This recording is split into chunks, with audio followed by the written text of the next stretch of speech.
Un nuevo siglo, un nuevo horizonte, un nuevo relato que, si se enuncia, se hace historia activa.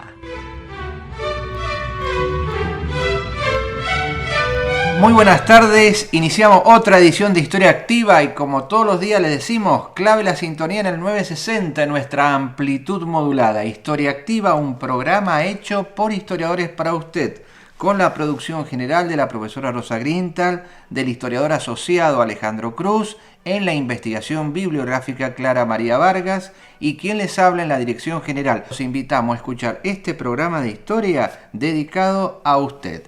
Bueno, nosotros ya veníamos trazando de la semana pasada la evolución del fenómeno revolucionario y esto tiene su correlato en esta semana.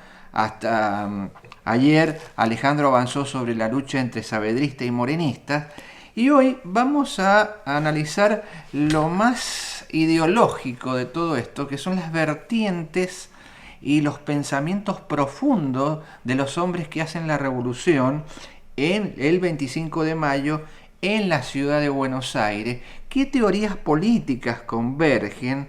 ¿Por qué hay tanto también problemas en la interpretación que se originaron allá a partir de 1840 con unas conferencias de Esteban Echeverría que en vez de dar más luz a la cuestión empezó a echar más sombra y de ahí 30 años después de la revolución se enrareció? La revolución ha sido tratada bibliográficamente por las memorias o fuentes secundarias de los que hicieron la revolución y las escribieron unos años después. El que más sobrevive a todos los integrantes de la Junta, como lo ha dicho en reiteradas ocasiones Alejandro, el polifuncionario Juan José Paso, que tuvo esa, llamémosle esa especie de cintura política, y además, ¿no es cierto?, los hombres van muriendo a partir de la década de 1820, pero van dejando sus memorias, que incluimos acá las memorias de nuestro general Manuel Belgrano sobre el particular.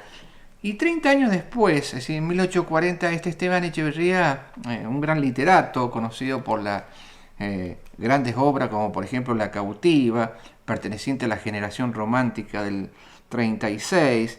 Bueno, podemos decir mucho de Esteban, pero aportó muchas sombras sobre la interpretación que ya se hacía en esa época. Y un poco que confundió las cuestiones. Ya al morir todos los testigos presenciales de la época, es bueno tener ciertas regularidades presentes. ¿A qué me refiero concretamente? Acordémonos que si nosotros un día, como nos tocó el día viernes, paramos, feriado, un año más de la Revolución de Mayo, los 202 años, nosotros lo hemos hablado dentro que es un proceso diferente a las otras juntas formadas en las capitales de capitanías y virreinatos españoles desde México hasta Tierra del Fuego. El hecho de echar al virrey, ¿sí?, tuvo mucha repercusión revolucionaria por la forma que se lo hizo con una votación de la cual hemos hablado ya, pero nosotros queremos una revolución sin virrey. La otra gente hace juntas con los virreyes o los capitanes generales. Nosotros no es que no queríamos a la persona de don Baltasar Hidalgo de Cisneros, almirante de la Real Marina Española, sino que no queremos la autoridad del virrey. Ahora, ¿esto cómo cae en el demás cuerpo, en el cuerpo interno del virreinato? Lo establecido el 25 de mayo y las disensiones que se produjeron después a partir del 27 de mayo con la circular, que también lo hemos narrado y analizado, y luego las expediciones punitivas, ¿por qué se producen? Porque ustedes deben entender que este virreinato creado en 1776 por Real Cédula y hecho efectivo en 1777, luego fue corregido por la Real Ordenanza de Intendentes de 1782, aplicada un año posterior, en 1783, lo cual lo subdividía en 8 gobernaciones intendencia y 4 gobiernos militares de frontera. A saber, la mitad de las gobernaciones intendencia, es decir, 4, estaban en lo que nosotros le denominamos el Alto Perú, hoy Bolivia. ¿Qué intendencia eran? La de Potosí, la de Charcas, la de Chuquisaca, la de La Paz, donde había una universidad. Y las 4 restantes quedaban más o menos en el actual territorio argentino. Estaba la Gobernación Intendencia de Córdoba del Tucumán, a la cual pertenecíamos los mendocinos, la Gobernación Intendencia de Salta del Tucumán, la Gobernación Intendencia de Buenos Aires y la Gobernación Intendencia del Paraguay. Y cada gobierno militar de frontera, sea Mox o Chiquito, de las misiones jesuíticas, que es un territorio mucho más amplio de lo que es la provincia de Corrientes y Misiones hoy, y la banda oriental, implicaban también un jefe militar. Recordemos que en las misiones jesuíticas hace carrera el padre de San Martín, y ahí nace el bebé que daría mucho que decir a don José Francisco. Pero eso es otra historia.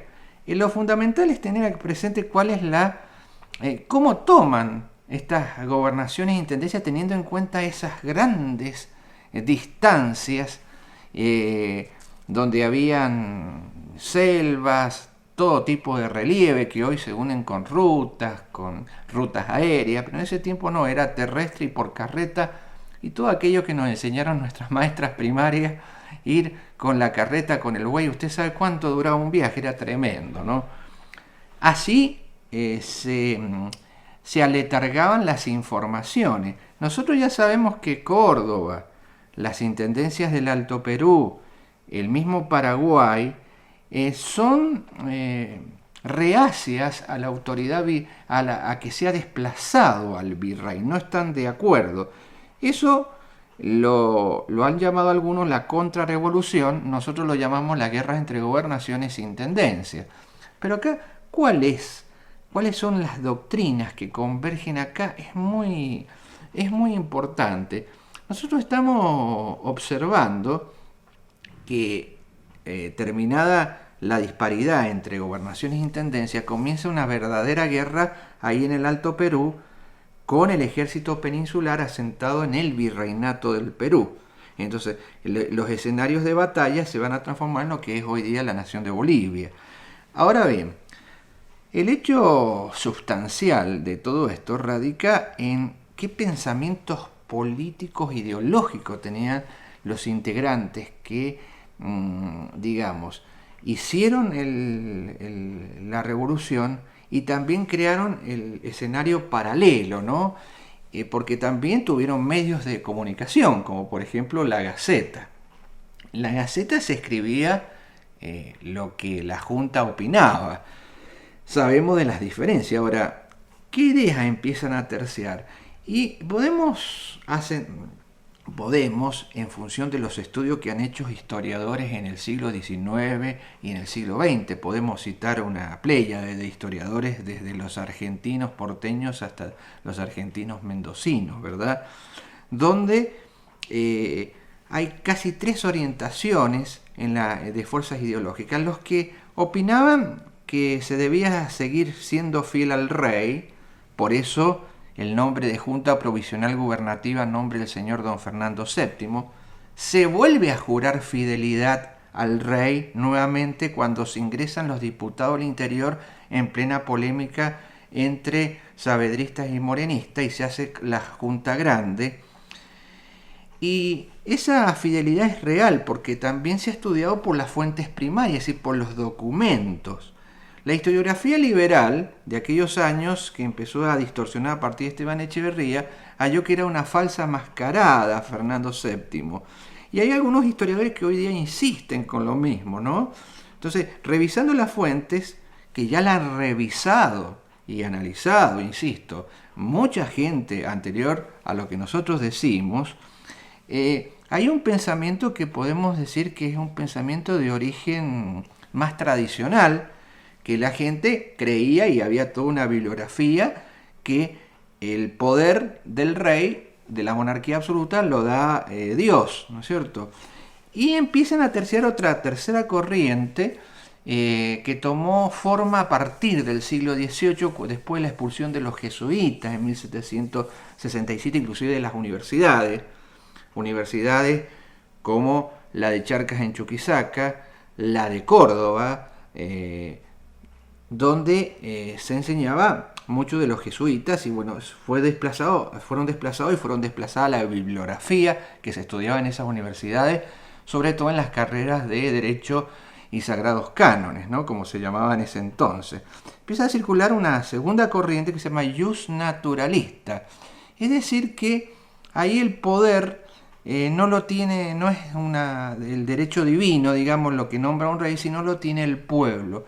De ahí empiezan las primeras teorías de origen de retroversión de la soberanía, ¿no es cierto?, tan importantes en la época. Y hay una tercera corriente, que es la corriente constitucionalista, con Bernardo de Monteagudo, que lo vemos en el terreno de operaciones paralelas, es decir, en los medios de la prensa, por ejemplo, como es en la Gaceta, que ya habla de una constitución. Hablar de una constitución y de una república, un pensamiento mucho más extremo en aquellas épocas, está hablando de la no creencia a las dos teorías anteriores, pero los hombres de Mayo, su revolución, en ese lugar tan pequeño como fue el Cabildo del 22 de mayo, y luego la Junta del 25 por todos nombrada, y luego la evolución hacia la Junta Grande, transitaron por estas tres corrientes, ¿no? Recordemos que parte de los que integraban habían abogados egresados en las universidades americanas que acabo de nombrar, y otros abogados egresados en universidades europeas, como por ejemplo Manuel Belgrano, que hizo sus estudios en dos universidades, en Salamanca y en Valladolid. Entonces estaban esos pensamientos, se unían. Y fíjense que no queremos ser detallistas tanto con las fechas, pero ya a partir de 1811 hay otro pensamiento que se va incorporando, que es el pensamiento del filósofo Rousseau, que no cree en el derecho divino y sí cree en la teoría pactista, del pacto, ¿no es cierto?, con el pueblo, de la cual nosotros nos vamos a extender un poco mañana. Pero sepan que eran hombres bien preparados para la situación, digamos, que había una ideología debajo, de sustento, que en realidad convergió en ese 25 de mayo y siguió hacia la Junta Grande y siguió hacia la Junta Conservadora, cuando se convirtió en poder legislativo la Junta Grande, y la necesidad de nombrar un gobierno de menor gente que se llamó triunvirato, mal llamado triunvirato, pero porque eran tres personas, a imagen y semejanza del modelo francés.